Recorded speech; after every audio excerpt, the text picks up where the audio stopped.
Assalamualaikum warahmatullahi wabarakatuh. Bismillahirrahmanirrahim. Alhamdulillahi rabbil alamin. Wassalatu wassalamu ala asyrafil anbiya'i wal mursalin, Sayyidina wa maulana Muhammadin wa ala alihi wa sahbihi ajma'in. Amma ba'du. Qalu subhanaka la ilma lana illa ma 'allamtana innaka antal alimul hakim. Wa qala rabbi shrah li sadri wa yassir li amri wahlul 'uqdatam min lisani yafqahu qawli. Amin Allahumma amin. Hadratal mukarramin wal muhtaramin, para orang tua, para asatidz, para guru, bapak-bapak, ibu-ibu, jamaah Masjid Jami Al-Ikhlas yang saya hormati, yang dimulakan oleh Allah Subhanahu wa taala, khusus para pengurus DKM. Mudah-mudahan kita doakan semoga Allah berikan para pengurus kesehatan, semangat terus dalam berkhidmat, melayani jamaah. Bapak-bapak, ibu-ibu, para jamaah yang saya hormati, alhamdulillah wa syukurillah, kita bersyukur, memanjatkan puja dan puji syukur hadirat Allah Subhanahu wa taala atas limpahan nikmat dan karunia kepada kita sampai subuh Ahad hari ini. Allah masih memberikan kita umur panjang dalam keadaan sehat walafiat, dan Allah berikan kita kemampuan untuk dapat menunaikan ibadah kepada Allah. Mudah-mudahan segala amal ibadah yang kita lakukan Allah berkenan menerima dan mencatat sebagai tabungan pahala dan kebaikan bagi kita semuanya. Salawat beserta salam semoga selalu terlimpah curahkan kepada Nabi Muhammad SAW dan juga kepada seluruh keluarga, sahabat serta pengikut beliau.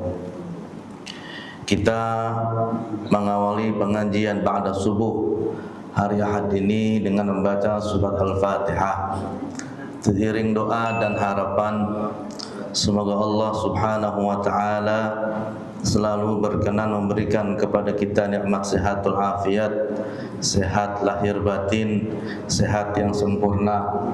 Allah selalu berikan kemudahan dan kelancaran pada setiap pekerjaan dan urusan kita.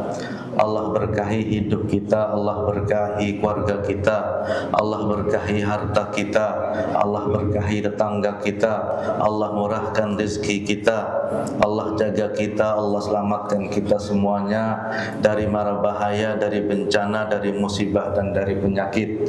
Kita juga berdoa kepada Allah untuk orang-orang tua kita, ayah ibu kita, kakek nenek kita, paman bibi kita, guru-guru kita, dan orang-orang yang kita cintai yang sudah meninggal dunia. Semoga Allah menerima semua amal saleh mereka, Allah menghapuskan seluruh dosa dan kesalahan mereka, Allah jadikan kubur-kubur mereka raudhah min riyadil jannah. Ala hadhihi niyyah wa ala kulli niyyatin salihah wa ila hadratin nabiyil mustafa sayyidina Muhammadin sallallahu alaihi wasallam. Lahum al-Fatihah.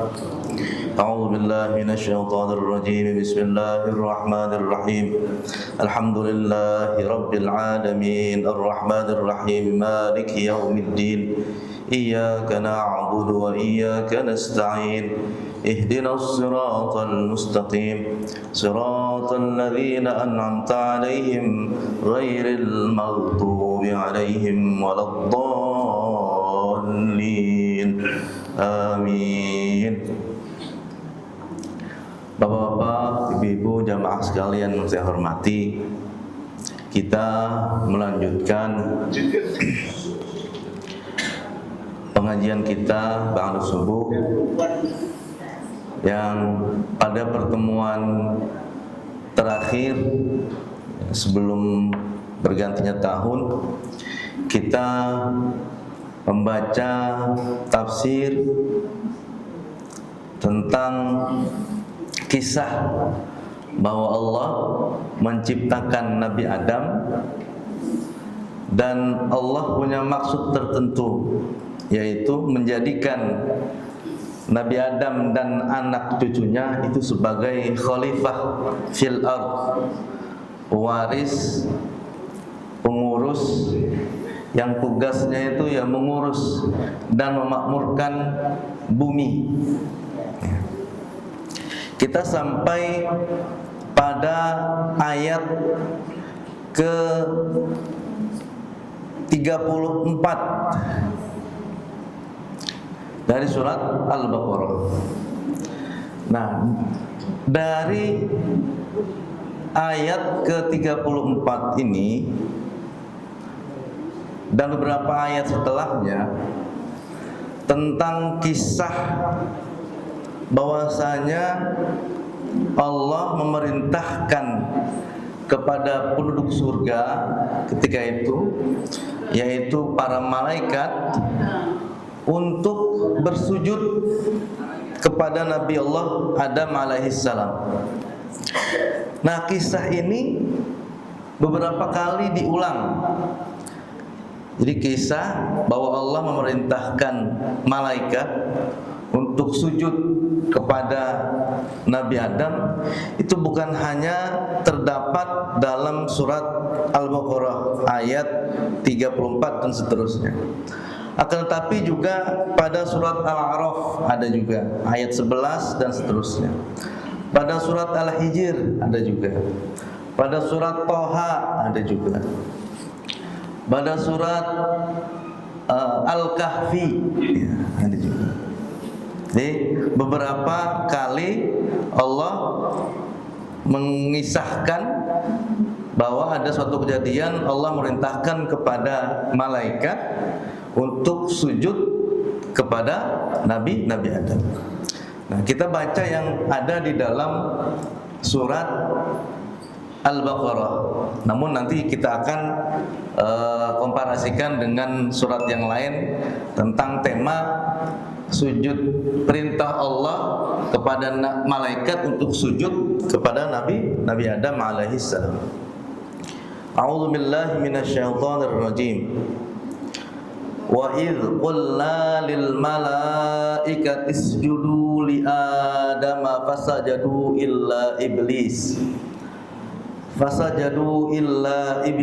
aba wastakbara wa kana minal kafirin. Dan ingatlah ketika Allah berfirman kepada para malaikat, usjudu li adama, wahai para malaikatku, sujudlah kalian kepada Adam. Fasajadu illa iblis. Kemudian para malaikat itu sujud semuanya kecuali iblis. Aba, iblis enggan. Wastakbara, bahkan iblis sombong. Wa kana minal kafirin, dan iblis termasuk golongan makhluk-makhluk yang kafir kepada Allah Subhanahu wa ta'ala. Nah, perintah Allah kepada malaikat untuk sujud kepada Nabi Adam ini bukan sujud ibadah, melainkan namanya sujud tahiyah wa takrim, sujud penghormatan, sujud memuliakan seseorang. Karena sujud secara arti itu memang at-tadhallul wal khudu', merendahkan diri dan tunduk sampai wad'ul jabhati 'alal ardi, meletakkan jidat di tanah. Nah, itu sujud. Nah, malaikat diperintahkan Allah untuk sujud, dia sujud seperti yang kita lakukan sujud ketika sholat. Nah, bedanya kalau yang kita lakukan sujud ketika sholat itu hanya sujud ibadah, sujud karena kita menghamba kepada Allah. Malaikat sujudnya kepada Nabi Adam sujud tahiyatin wa takrimin, sujud menghormati Nabi Adam. Ya, ketika malaikat sujud juga menjadi ibadah karena Allah perintahkan malaikat untuk sujud kepada Nabi Adam, menjadinya ibadah bagi malaikat karena Allah yang perintahkan. Seperti kalau kita sekarang ini syariatnya Nabi Allah Rasulullah SAW itu nggak ada lagi sujud kepada manusia, nggak boleh. Sujud hanya untuk Allah. Kepada manusia, kepada makhluk yang lain tidak boleh. Tapi dalam syariat sebelum Nabi Muhammad itu ada beberapa umat yang cara menyampaikan penghormatan kepada orang lain itu ada yang caranya dengan sujud. Seperti saudara-saudaranya Nabi Allah Yusuf alaihissalam. Nabi Allah Yusuf kan pernah mimpi bahwa ada 11 bulan, 11 planet. Kemudian ada bintang, ada matahari, sujud kepadaku. Itu mimpinya Nabi Allah Yusuf. Nah, setelah perjalanan Nabi Allah Yusuf yang ditipu oleh saudaranya, yang diceburin masuk ke dalam sumur, kemudian saudaranya ngakunya Yusuf dimakan serigala, kemudian Nabi Allah Yusuf diambil sama orang, sama pedagang, kemudian dijual dengan harga yang murah, kemudian dibeli oleh orang kaya dan lain sebagainya. Panjang ceritanya, berliku-liku, sungguh indah. Kemudian sampai akhirnya Nabi Allah Ishak ketemu lagi, Yakub ketemu lagi dengan Nabi Allah Yusuf. Nah, ternyata terbukti semua saudara-saudaranya yang dulu sempat menjalankan beliau lah, semuanya sujud. Fakharru lahu sujada. Mereka semuanya sujud kepada Nabi Allah Yusuf. Sujud gitu. Itu sujud takrim wa tahiyyah, sujud penghormatan. Ya sama kayak sujud kita. Ya, tapi kalau sekarang tidak ada lagi sujud gitu ya.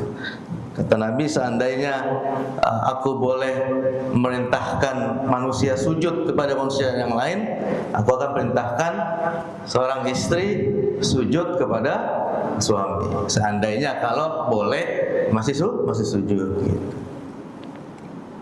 Lau kuntu amiran ahadan ayyasjuda li ahadin la amartu imra'atan an tasjuda li zawjiha, la amartul mar'ata an tasjuda li zawjiha. Seandainya aku masih boleh memerintahkan orang untuk sujud kepada orang lain, aku akan perintahkan seorang istri untuk sujud kepada suaminya gitu. Tapi nggak boleh. Nah, kemudian fasajadu, malaikat langsung sujud, langsung sujud. Ya karena Allah yang perintahkan. Kalau Allah perintahkan udah nggak ada lagi. Kenapa ya Allah saya sujud? Nggak ada. Sam'an wa ta'atan. Saya dengar, ya udah saya langsung taati. Gitu. Imtithalan li amrillahi wa khudu'an lahu. Karena mengikuti perintah Allah, nggak ada lagi tanya-tanya lagi. Gitu. Dalam surat Al-Hijr, fasajadal malaikatu kulluhum ajma'un. Maka sujudlah para malaikat kulluhum, setiap mereka, ajma'un, semuanya. Illa iblis. Nah, ini kan perintahnya kepada malaikat. Tapi kok ada pengecualian iblis? Perintahnya kan kepada malaikat. Wa idh qulna lil malaikati, dan ingatlah ketika kami, kata Allah, merintahkan, berkata untuk merintahkan kepada malaikat, sujudlah kepada Nabi Adam. Kemudian mereka sujud illa iblis. Nah, kenapa ada pengecualian iblis? Apakah iblis bagian dari malaikat? Gitu kan? Ada sebagian yang berpendapat bahwa iblis asalnya dulu malaikat. Ya, karena dilihat dari perintah ini. Gitu. Tapi dalam surat Al-Kahfi, wa il qulna lil malaikati isjudu wa il qulna lil malaikati isjudu li adama fasajadu illa iblisa kana minal jinni. Sudah jelas itu. Kami perintahkan dan kami berkata kepada malaikat, sujudlah kepada Adam, fasajadu illa iblisa, maka mereka sujud kecuali iblis, kana minal jinni. Sungguh iblis itu adalah bagian dari jin. Nah, kenapa disebutkan iblis di sini? Ya, seakan-akan dari malaikat, karena dulu iblis juga tinggalnya di surga, bareng sama malaikat. Gitu. Jadi ikutan terkena taklif untuk sujud kepada Adam. Nah, illa iblisa, kecuali iblis, aba, yang enggan mengikuti perintah Allah. Bukan enggan aja, bukan enggak mau aja, tapi apa? Istakbaro, tapi sombong. Kalau diperintahkan cuman bilangnya enggak mau, ya mungkin yang merintahin enggak sampai kesel kali. Tapi ini yang disuruh sampai menyombongkan diri. Dalam surat Al-A'raf, qala ma mana'aka alla tasjuda id amartuk.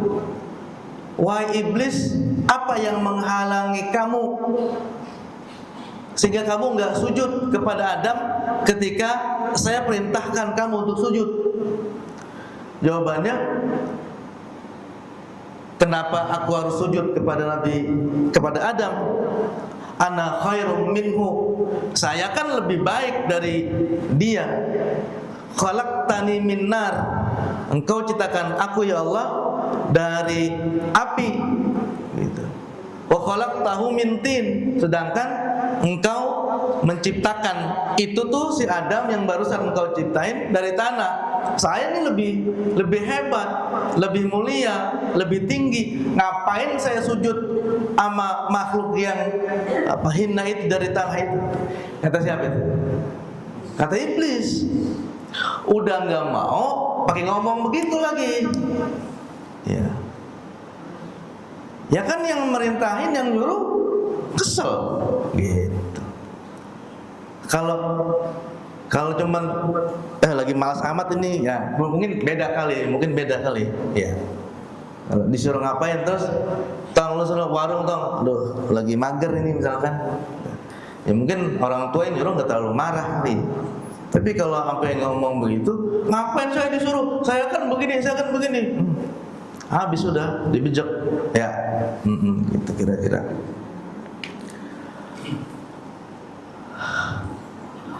Wa hadza dalilun ala annahu lam yakun minal malaikat. Nah, jadi pendapat yang paling kuat, ya meskipun ada pendapat yang mengatakan iblis itu bagian dari malaikat, tapi yang paling kuatnya adalah iblis itu bukan bagian dari malaikat.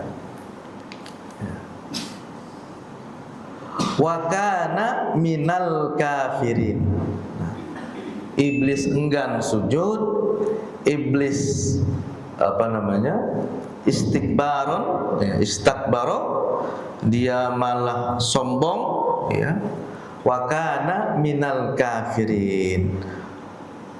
Sehingga iblis termasuk makhluk yang kafir. Kenapa menjadi kafir? Karena enggan dan tidak mau mengikuti apa yang Allah perintahkan. Gitu. Li'annahu rafadhal id'ana li amrillahi ta'ala wa takabbara. Karena iblis enggan dan menolak untuk mengikuti perintah Allah, ditambah wa takabbara, dia sombong. Gitu.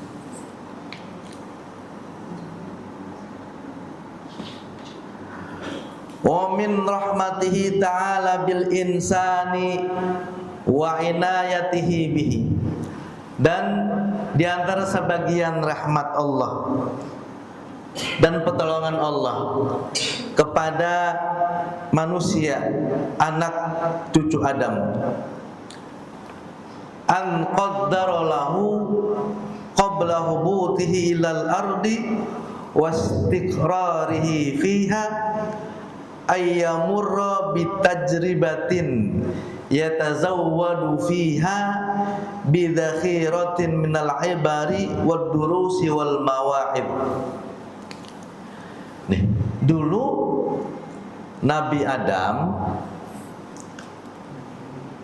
ketika Allah ciptain itu ciptainnya di surga. Di surga. Nah, nanti pada ayat selanjutnya Allah akan mengisahkan kepada kita nih. Awalnya hidupnya di surga, tapi dengan skenario lah bahasa kita yang sudah Allah tuliskan, ternyata akhirnya Nabi Adam diturunkan ke bumi gitu. Pada ayat selanjutnya Allah berfirman, wa qulna ya Adam uskun anta wa zawjukal jannata. Dan kami berfirman, ya Adam, wahai Adam, uskun anta, tinggallah engkau, wa zawjuka, dan istrimu, al jannata, di dalam surga. Apa perintah Allah kepada Nabi Adam dulu? Wahai Adam, tinggallah engkau dan istrimu di dalam surga. Ulama saking jelinya ulama nih, kalimat dalam ayat ini dan ayat-ayat lainnya yang senada dengan ini dalam surat-surat yang lain, yang Allah gunakan adalah uskun,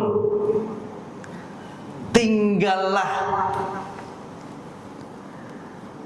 Jadi walaupun kalimatnya bentuknya fi'il amr, fi'il amr itu artinya perintah ya. Artinya kalau perintah kan wajib dilaksanakan. Tapi ini sighatul amri walakin laisat lil amri wa innama lil ibahati. Bentuknya kalimat perintah tapi bukan perintah, tapi untuk artinya silahkan ya, membolehkan. Uskun, kata Allah kepada Nabi Adam, ya udah tinggal aja dah. Nah, penyebutan dan pemilihan kata uskun ini kan cuma tinggal. Jadi dulu Allah memberikan kepada Nabi Adam itu cuma apa? Kalau sekarang namanya sertifikat HGB atau sertifikat hak apa? Guna pakai atau guna bangunan, bukan SHM, bukan. Jadi memang disuruhnya, disilahkannya untuk tinggal. Bukan dikasih Nabi Adam surga, bukan.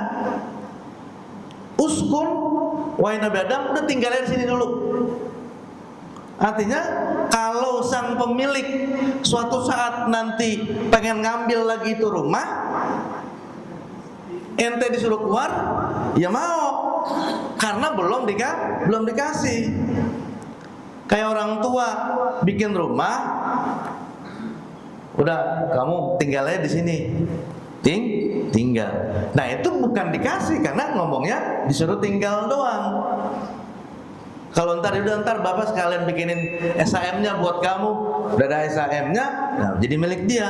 Tapi kalau cuman bahasanya, udah kamu tinggalnya di sini sementara, tuh, berarti kan bukan hak milik.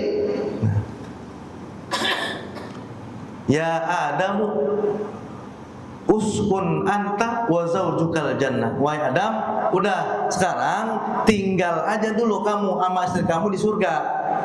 Gitu. Jadi jangan milikin gitu. Ya memang udah skenario Allah. Dan emang Allah sudah maksud dan tujuan Allah menciptakan Adam adalah kan menjadi khalifah fil ard, walaupun awalnya di surga gitu. Cuma butuh apa nih namanya?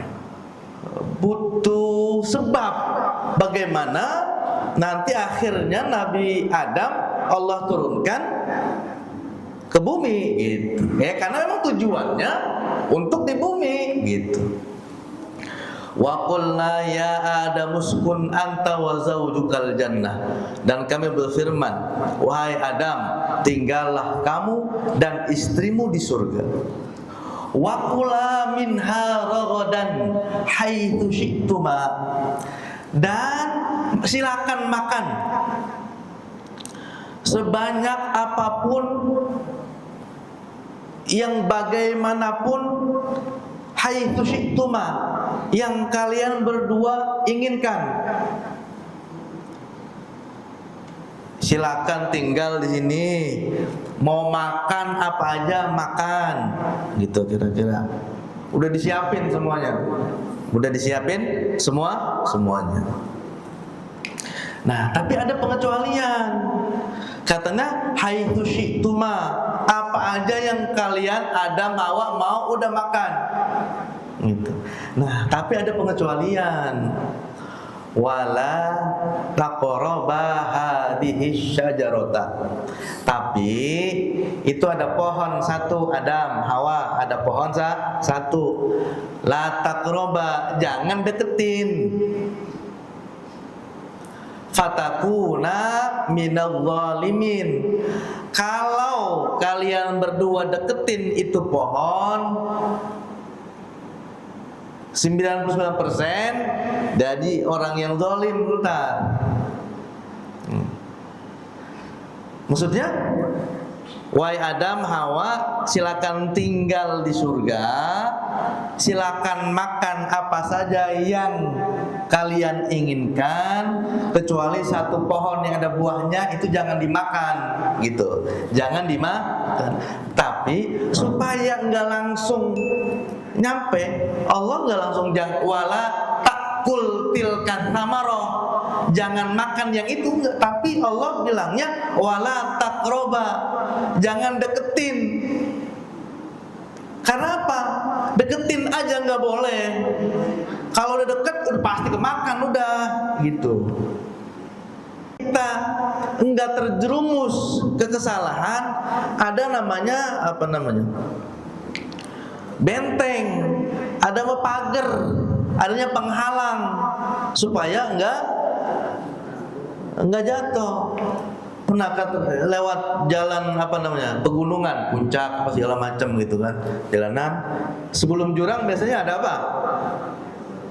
Ada penghalang gitu, supaya apa ya? Itu untuk menghalangi supaya nggak jatuh. Kalau nggak ada penghalangnya, ya jatuh. Wala taqraba hadhihi syajarah, jangan deketin. Kalau deketin, itu kan nusruk. Itu masuk ke dalam jurang. Mundur aja mundur. Jangan, saya kuat ini, saya deketin. Enggak. Karena Allah tahu sifat manusia. Mendingan jangan deketin deh, lebih aman gitu. Kalau deketin ya udah lemah, manusia loh lemah.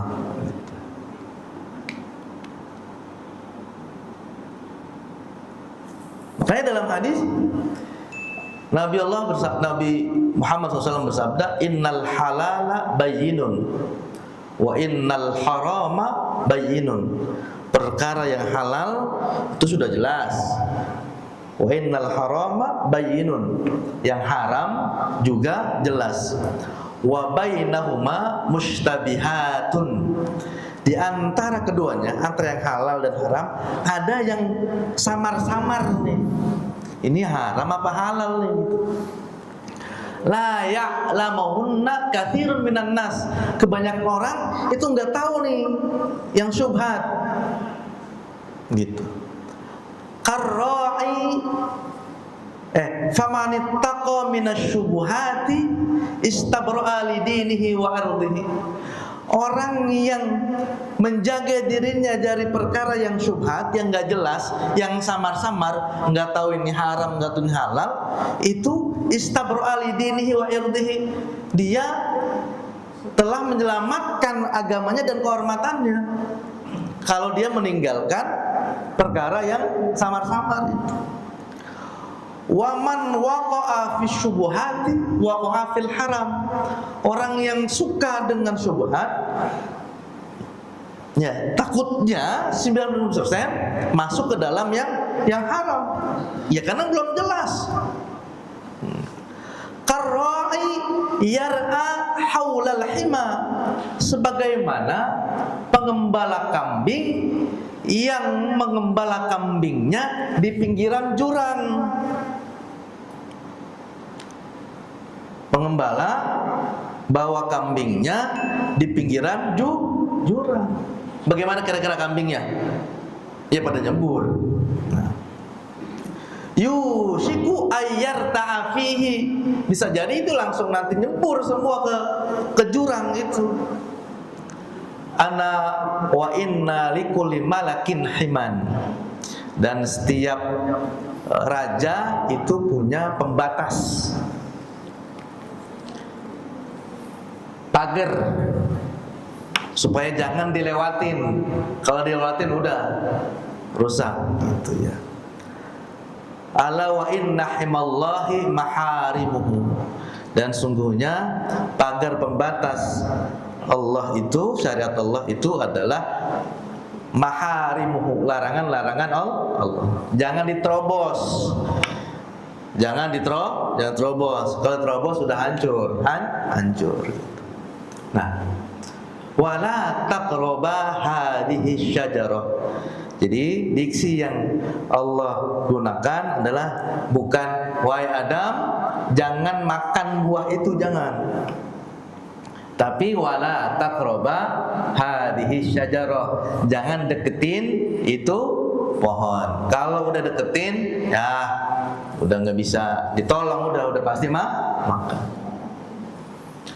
Nah, kita dengarnya pohon apa itu namanya?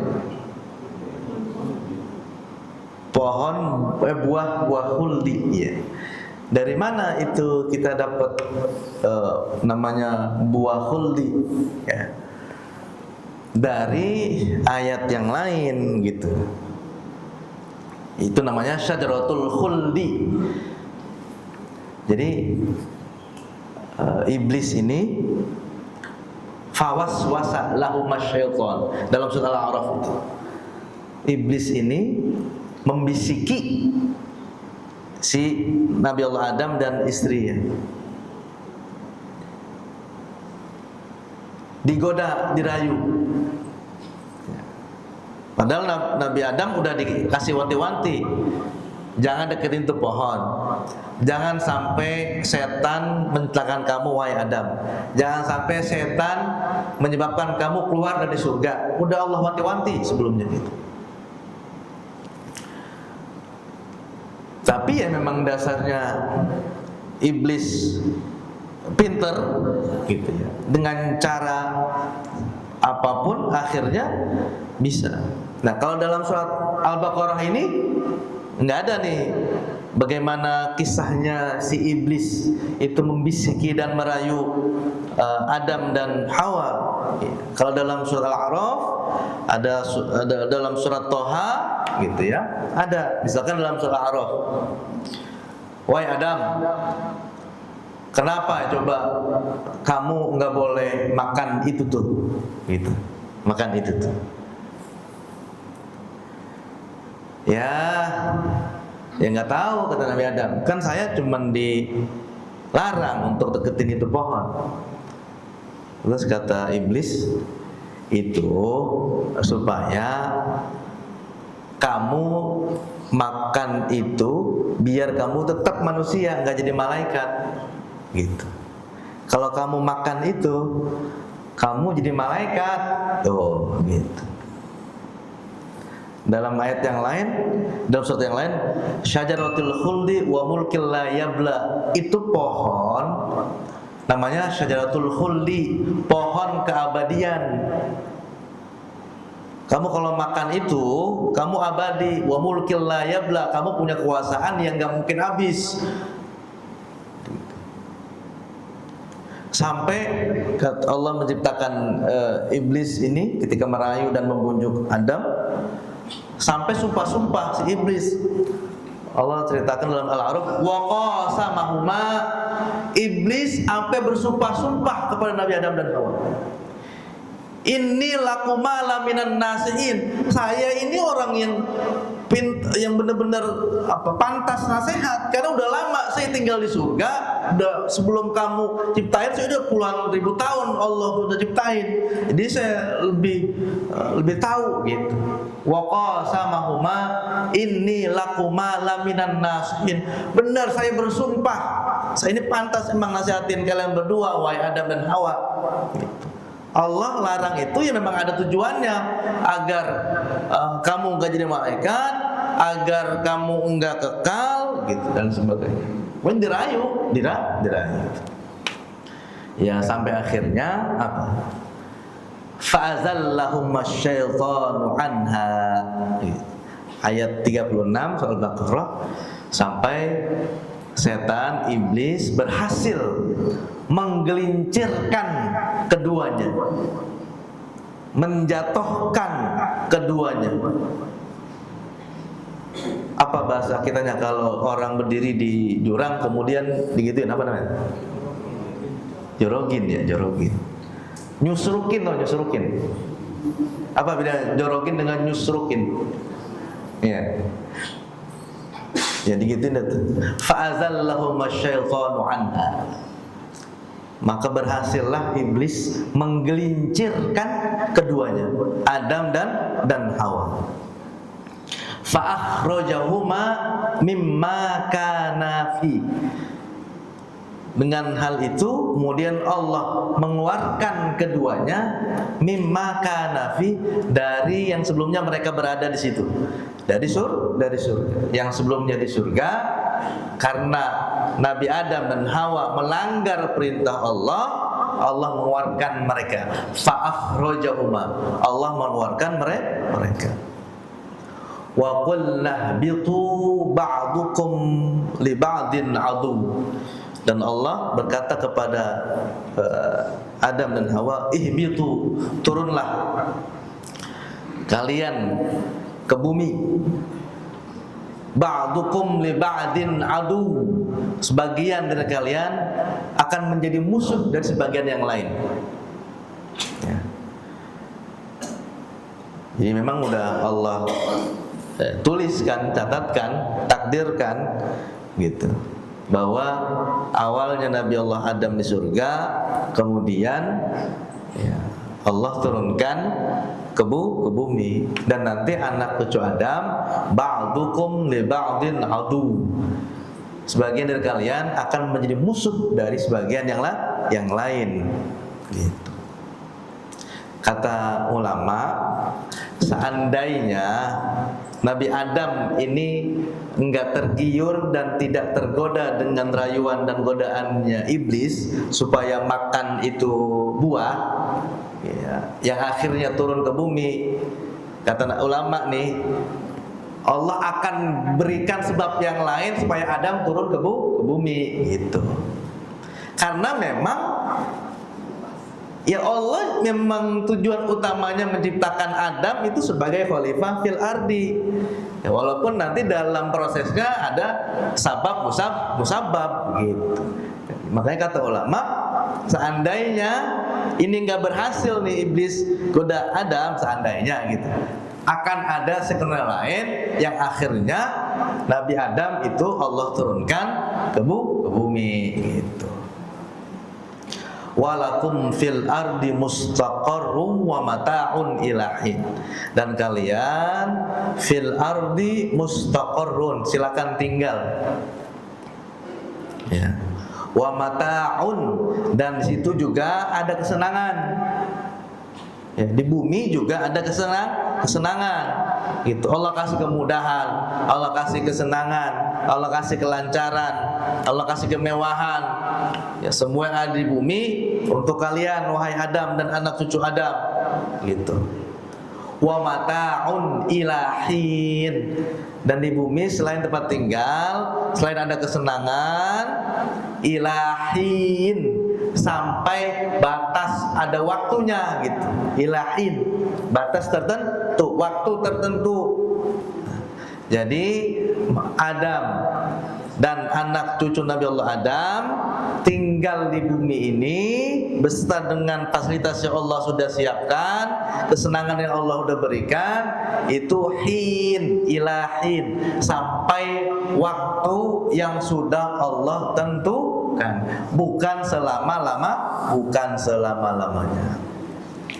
Bapak Ibu yang saya hormati, kiranya itu saja yang bisa kita baca dan kita sama-sama mengkaji pada pagi hari ini. Mudah-mudahan dapat menambah ilmu dan wawasan kita dan bisa menambah keimanan kita kepada Allah Subhanahu wa taala, semakin sadar bahwa kita sebagai anak cucu Nabi Allah Adam tidak pernah luput dari dosa dan kesalahan. Dan nanti pada ayat berikutnya Allah memberitahukan bahwa setelah Nabi Adam melanggar, Nabi Adam bertobat. Dan itulah memang yang Allah perintahkan, ketika manusia salah, hendaklah manusia bertaubat. Mudah-mudahan kita juga semakin sadar, semakin mengerti ketika kita melakukan kesalahan, kita segera bertobat dan beristighfar kepada Allah Subhanahu wa taala. Al-Fatihah. A'udzu billahi minasyaitonir rajim. Bismillahirrahmanirrahim. Alhamdulillahirabbil alamin arrahmanir rahim maliki yaumiddin. Iyyaka na'budu wa iyyaka nasta'in. Ihdinas siratal mustaqim. Siratal ladzina an'amta 'alaihim ghairil maghdubi 'alaihim waladdallin. Amin. Astaghfirullahaladzim, astaghfirullahaladzim, astaghfirullahaladzim. Bismillahirrahmanirrahim. Alhamdulillahi rabbil alamin. Allahumma salli wa sallim wa barik ala sayyidina Muhammad wa ala alihi wa sahbihi ajma'in. Allahumma anfa'na bima 'allamtana wa 'allimna ma yanfa'una warzuqna 'uluman tanfa'una fid dini wad dunya wal akhirah. Allahumma inna nas'aluka 'ilman nafi'a wa rizqan طيبا واسعا وعملا صالحا متقبلا وشفاء من كل داء وسقم برحمتك يا أرحم الراحمين. اللهم ربنا اغفر لنا ولوالدينا وارحمهم كما ربونا صغارا ولمشايخنا ولجميع المسلمين والمسلمات والمؤمنين والمؤمنات الأحياء منهم والأموات إنك أنت الغفور الرحيم. اللهم بارك لنا في شعبان وبلغنا رمضان. ربنا آتنا في الدنيا حسنة وفي الآخرة حسنة وقنا عذاب النار. وصلى الله على سيدنا محمد وعلى آله وصحبه وسلم والحمد لله رب العالمين. Kurang lebihnya saya mohon maaf. Assalamualaikum warahmatullahi wabarakatuh.